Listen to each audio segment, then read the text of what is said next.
F21.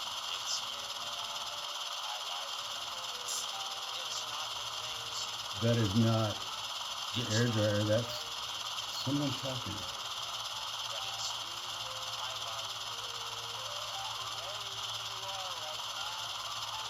Is that Mr. Rogers?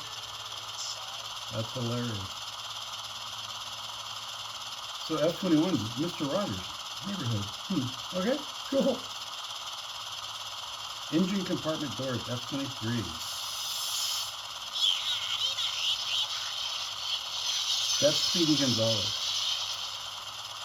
That's, yeah, I must be in a cartoon mode.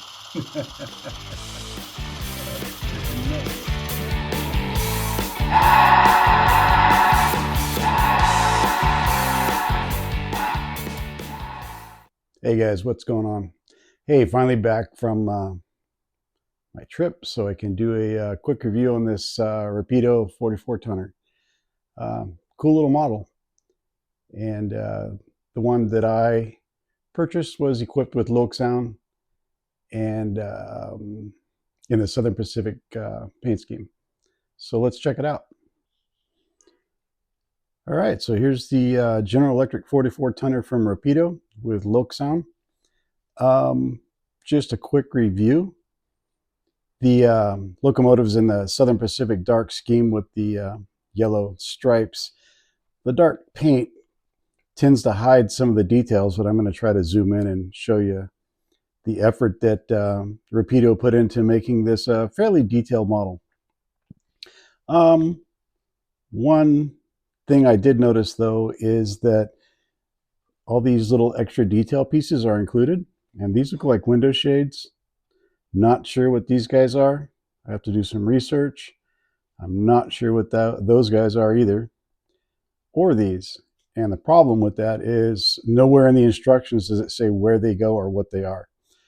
And the model itself has no pre-drilled holes.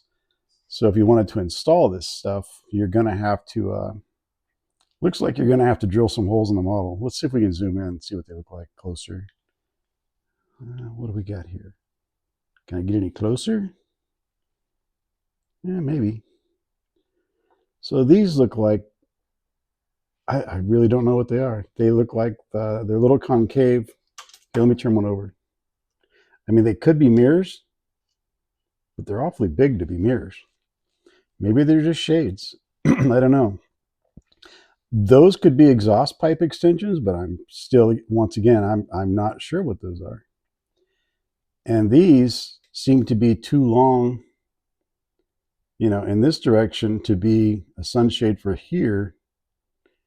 And they're not black. So again, I have no idea what they're for. And the instructions do not point out any of these pieces. They're not in the exploded diagram either.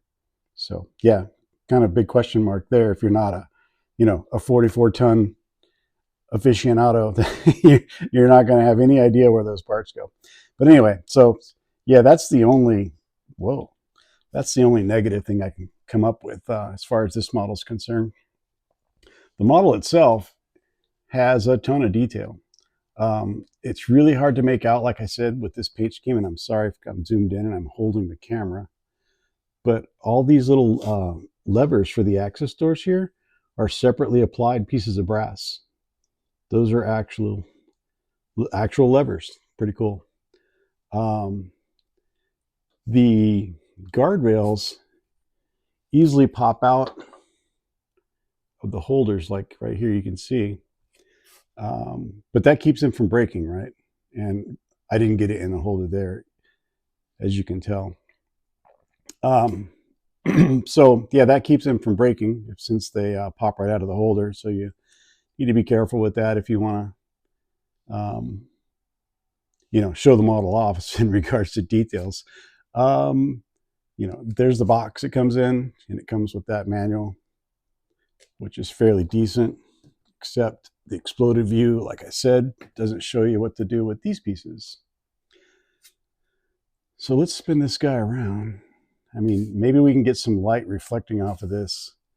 You can get a pretty good idea of the detail, because it is really good. And there's the F on their front, or on the walkway to designate that this is the front. There's actually an instrument panel in here with gauges.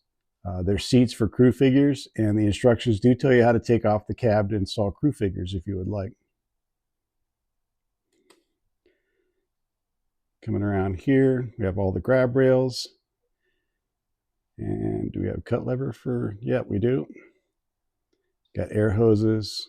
Looks like a KD knuckle coupler. The walkway and the steps, you know, very good detail on those. Looks like we have separately applied windshield wipers. Got some horns there. There's your exhaust, because I believe this model, or this locomotive in real life, had dual motors, right? A diesel in the front, diesel in the back. Again, let's see if we can, boy, you really can't tell, but those little levers on here are separately applied in there as well. And there's a lever on the door that's a separately applied detail. Let's see if we can see inside the instrument panel. I think it's on the other side, maybe. Maybe we'll check it out when we get around. I mean, that is the front, right? So it should be, I think it's on the right-hand side on that, facing forward. And there's another look at the walkway. Let's back up a little bit so we can get some focus. There we go, because there should be some, yeah, there's numbers right there, right? Number right here, number right there. All the lettering on the side is fully legible. It's just that my camera's not picking it up. Let's see if I can get it to focus. Maybe, maybe not. It's a tiny model. I don't know how guys do reviews on N scales. This is an HO and it's tiny. Coming around, we have separately applied windshield wipers on the back. All those little handles are separately applied. You can see right below the light there, there's a, right in the center of the screen right now, there's a handle for an access plate there. We have air hoses, cut lever. And let's see, can we see that instrument panel? You can kind of see it in there. It's really hard to pick up on the camera. I don't know that I can zoom in anymore. The glare on the glass possibly is, I don't, let's see. Oh yeah, I can zoom in a little more. There you go. Whoa, went too far. There's some gauges right in the center of the screen there. You can see that, right? Yeah, so anyway, they, it's Rapido, so they're going to go one step beyond in trying to make a fairly authentic model. I don't know until I find some documentation on where these parts go. I'm not gonna drill holes in my model, so I'll just keep those in the bag they came in and in the box. But yeah, that's a couple 360 views of the model. And let's roll it over on its side. Take a look at the bottom.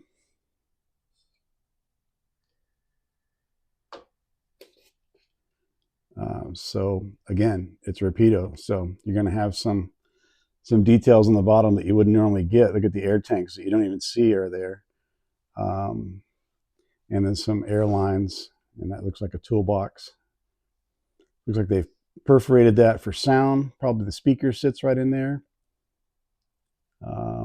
There's your drive wheels. Looks like you might have access to the gears there for oil. Make sure you use a plastic safe oil if you do that. And there should be, no, looks like you have to, the coupler might be screwed into the actual body of the locomotive. So again, the exploded view tells you how to take off the shell, change out the couplers if needed, and add crew figures. It doesn't show you, as I said before, what all these little parts are for. Maybe I'm just missing a sheet. I don't know. Kind of weird anyway. So yeah, let's fire her up. And I'm going to take her into the hobby room there and put under the microphone glass and make sure I get all these little grab rails back in the appropriate holes. And let's run it on the layout a little bit and see what it sounds like.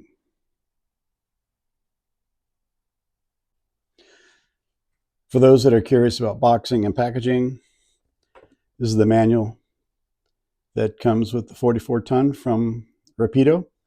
Flip it over. And since Rapido is from Canada, French. Anyway, let's real quick go through it. Talks about LokSound, talks about all the functions. Tells you, you know, operation on DC with sound or without, silent or with sound, basically. Table of contents, prototype history, break-in, how to hold your locomotive, checking, adjusting this, doing all these things, break-in procedure. Here, telling you how to remove the shell. There's 4 screws here. Undo all the grab rails so they don't break while you're trying to remove the shell. Slide the shell up, and then you can install your crew figure if you like. Operation on DC. You know, all the same old stuff that you get with most models with pre-installed DCC.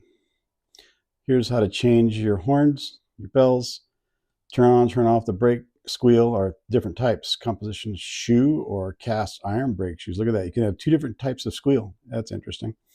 And then your air dryer. And some very important information. Master volume, bell, horn, how to turn things off. Back to functions again. How to do a factory reset. Very, very important. It's almost always setting CV8 to 8 to reset any decoder, but they put that in here for you in case you're curious. And then when you go too far, you have inverted French on this side, so we're at the end of the manual. Packaging.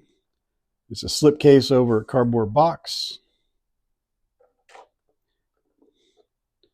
And then inside we have some fairly soft but dense foam. Another slip. Let's see if we can get this off. There we go. Another slip cover over a plastic clamshell with all the various foam pieces to protect the guardrails and the separately applied details. So the packaging is really good. I don't imagine, I mean, unless the model is, you know, handled in a way it shouldn't be as far as shipping, the packaging should protect the model fairly well. Anyway, let's get her on the layout and see what she sounds like. All right, took off the noise canceling mic so that you guys could hear the locomotive. The volume on the locomotive is turned all the way up and it's not very loud, so that could be another, I guess, negative on the checklist. That's only 2 though, the locations of all the detail parts, and I just, yeah, the volume's not what I would expect. It could be that I'm used to dealing with mostly steam engines, but if any other model is running on the layout, you're probably not going to hear this guy. And I just went through the functions to make sure there's not like a half sound. But yeah, there isn't. And I checked CV63 and I turned it all the way up to the max. And this is what we get. But anyway, the sound's great. It's just not very loud. So let's go through the engine startup, which I believe is F8.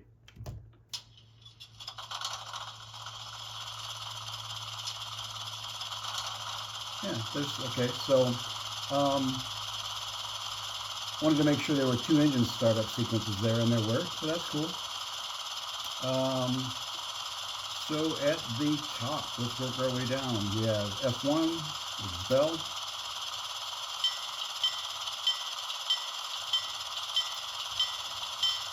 F2, which is the horn. And as you saw earlier in the manual, you have lots of options for horns.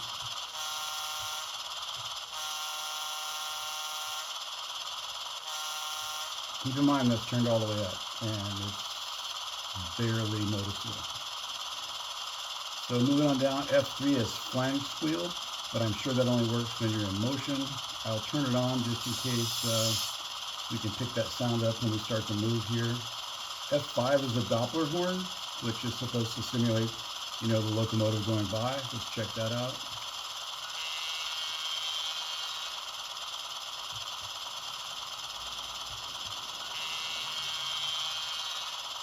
And he's out there somewhere.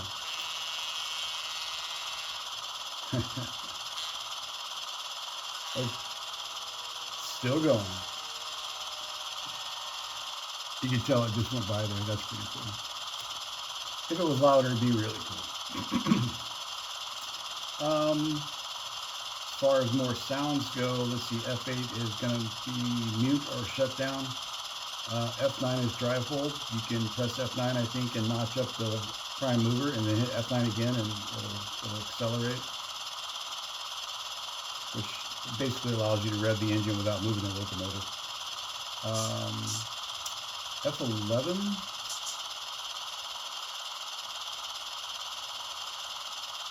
which is supposed to be radiator fans. I'm not sure I hear anything. Let's try again.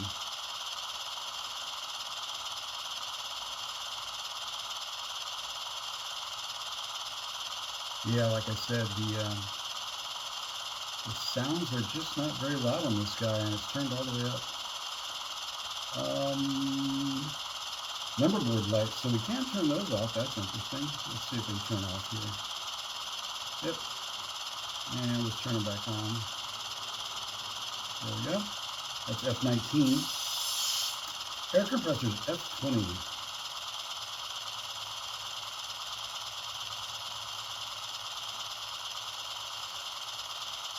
Don't know that I hear anything. Let's try it again just in case.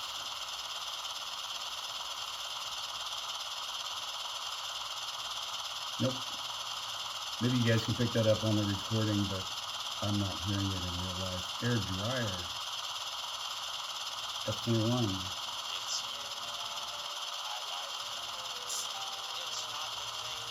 That is not the air dryer, that's someone talking.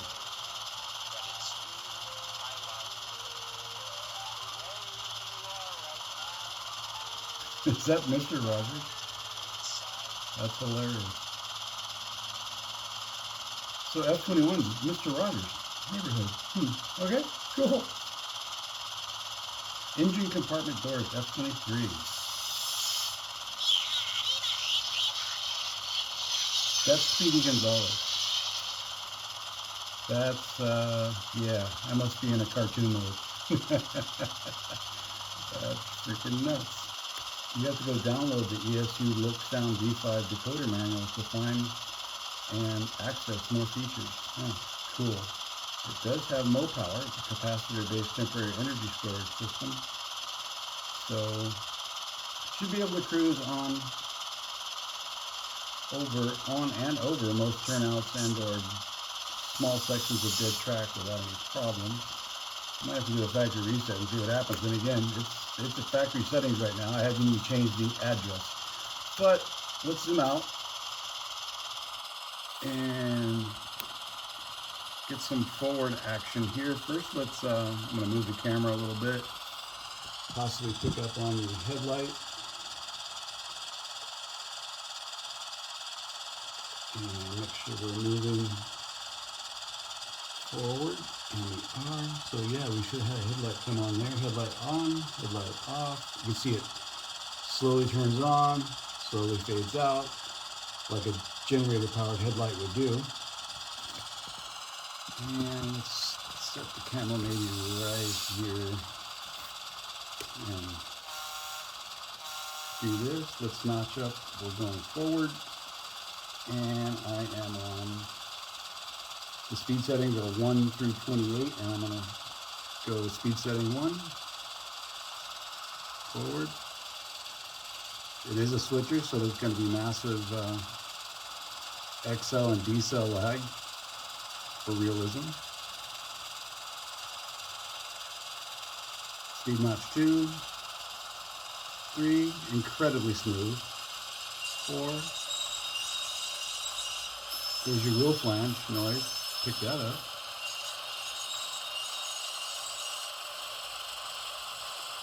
Up to speed notch 10 now. And let's reverse. Bell.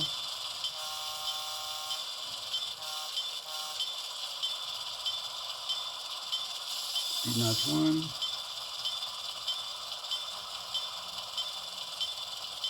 2. Accelerating up to speed notch 10.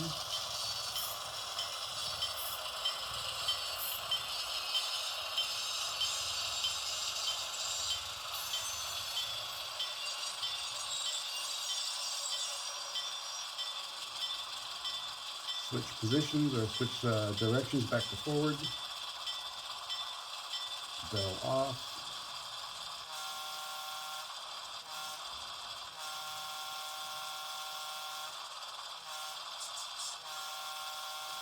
Yeah, hopefully that's coming through on the recording. I'm sure it is. The camera microphone's pretty good at picking up the noises from the DCC sound decoders. Let's switch to 128 speed steps. And this is going to be interesting because it's probably barely going to move. So speed step 1 of 128.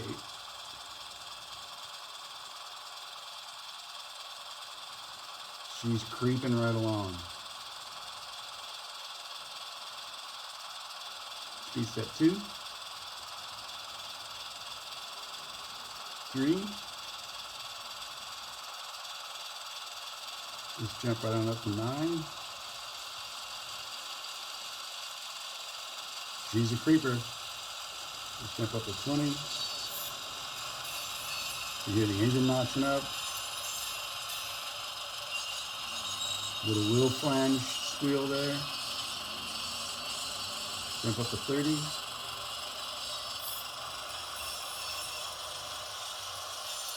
And cut the power to 0. And she coasts to a stop. I like that realism when you can cut the power and it basically coasts to a stop instead of immediately stopping. So good job on that one. Yeah, the slow speed handling is amazing. I mean,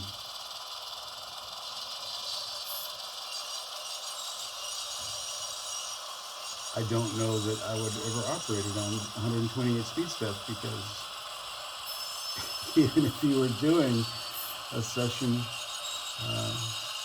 it would double the length of time it would take you to move the car from here to there. Yeah, it's very, very much like real life, but right? Switch directions while it's moving. A little jerky there, but it's not, you know, it hasn't been broken in. This is brand new out of the box.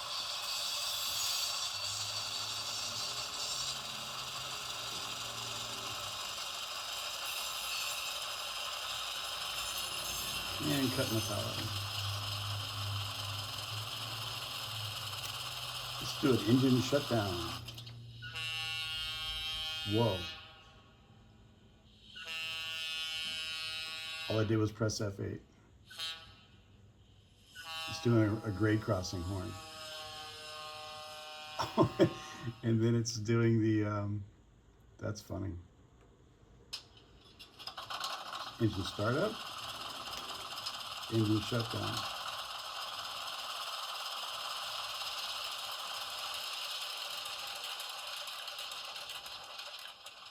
There we go. That was a normal shutdown. Yeah, I don't know that we needed the Doppler horn there, but anyway, yeah. So when I hit F8, that at the end there, we got a Doppler horn, a grade crossing sound, and then a mute. So that was interesting. I mean, I guess that could be the contacts in my controller, but considering I've got Speedy Gonzalez and Mr. Rogers trapped in my decoder, it could be the decoder. Like I said, I'll try a factory reset and then I'll put this guy on JMRI and start exploring like what the heck is going on with those sounds. But anyway, I hope you guys enjoyed the video. And it was kind of fun to make with the goofiness we ran into. But yeah, so that's your Rapido General Electric 44 ton. I picked this one up at Train World. I forget the price, but I bet if you guys type in trainworld.com and go in, then put Rapido 44 tonner, it'll pop right up for you. You guys have a good one, and I'll see you in the next one.